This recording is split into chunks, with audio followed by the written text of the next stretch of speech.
Hey, ladies and gentlemen, Freddie Lee Jones III here. I'm out in Sassoon City at the Amtrak train station, and we're bringing you another episode of Movies on the Run. Today's movie is Bohemian Rhapsody, directed by Bryan Singer and starring Rami Malek. I hope I'm pronouncing his name right. Let's go ahead and talk about what I liked about it. I loved the cast. The cast was one of the best things about this film. Everyone looked like their counterparts, which I thought was really good. The last time I saw that was in Straight Outta Compton, where you kind of felt like everyone kind of looked like their counterparts, and even though nothing will ever top Jamie Foxx's portrayal in Ray. I think movies that are done like this, one of the key selling points is, for me, is when you don't see the actor portraying the musician, you see the musician. And I know that sounds crazy. Going back to Ray, even when I watch that movie now, I still don't see Jamie Foxx portraying to be Ray Charles. I see Ray Charles. When I watch Straight Outta Compton, obviously, with Ice Cube's son, O'Shea Jackson Jr., you see that's a lighter version of his dad. But when it came to like Jason Mitchell, even though his skin complexion was different than Eazy-E, his mannerisms, when he put the glasses on, the hat on, just the way he carried himself, you felt that was Eazy-E.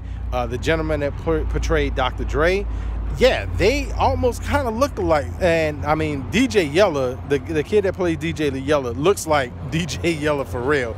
But getting back to Bohemian Rhapsody, that was one of the many things that I felt that kind of entrances you about this film. Like, you actually felt like you were looking at footage of like their life, even though it was a little bit fabricated, which all of these films are a little bit, just to sell tickets. The music, I thought the music was musical choices that they put in there, because that's always a big thing. What songs do you put in there that everyone knows and that everyone loves? I was actually kind of shocked that they didn't put in Who Wants to Live Forever. I think that was the theme song to Highlander. But even though they didn't sing it, there was a lot of their songs, there were still bits and pieces where they kind of put things together where, it was like one of those things where they played Another One Bites the Dust, but they kind of showed how, and not to get into too much spoiler talk, because we try to keep it spoiler free, but there was an incident that happens, and one of the guitar players just basically starts playing the song and whatnot. And I thought that was kind of cool in it, even though they did sing it, but they would say certain words or say certain phrases that kind of alludes to the songs that they weren't able to put into the film. And I thought that was pretty good too. Another thing that I did enjoy about this was the portrayal of Freddie Mercury. I thought that was like really cool. Mad props to Mr. Malek for putting on that prosthetic for his overbite. I'm like half the time I just kept looking. I was like, damn, how uncomfortable is that? But when you're trying to give a good performance, you have to roll with the punches sometimes and have to be a little bit uncomfortable to give a great performance. So bravo to you for that. The other thing that I did enjoy was just seeing the different things about all of the members' life. Even though this movie is primarily focused on Freddie Mercury, I love his family dynamic. I love like the dynamic between him and his immediate family. I love the things between Freddie Mercury and partners outside of Queen and his family.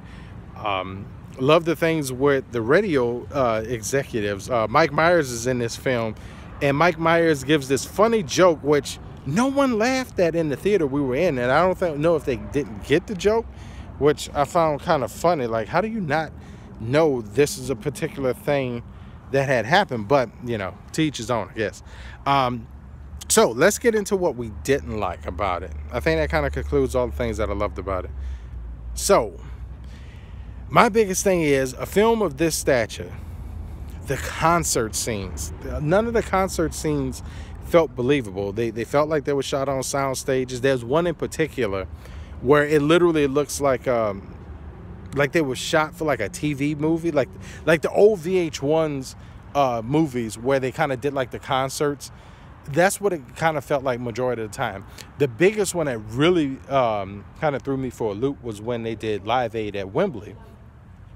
And what didn't make sense was, yes, they kind of CGI'd a crowd in Wembley, and they kept going to like what looked like a digitized, that wasn't rendered all the way correctly, image of like the crowd in Wembley.